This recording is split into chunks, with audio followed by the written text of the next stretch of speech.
Доскоро имавме министер за животна средина кој што не се занимаваше со граѓаните.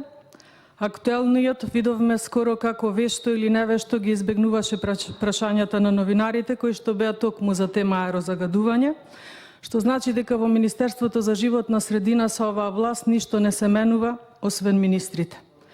И дури јавно и актуелниот заменик министер за животна средина во една емисија ТВ гостување изјави дека не сите министерства од владата на Зоран Заев партиципираат со средства од сопствените буџети за сметка на буџетот за заштита на животната средина. И јас само ќе предложам дека можеби ова и добра причина премиерот Заев, кој што пред да стане премиер најавуваше дека ќе го намали бројот на министерствата во владата, конечно може слободно овој ресор да го укине, бидејќи на вистина никаква корист немаме од Министерството за животна средина, па и официјално народот да знае дека е оставен сам на себе, дека никој не се грижи за аерозагадувањето во Република Македонија. Благодарам. Бидејќи никој не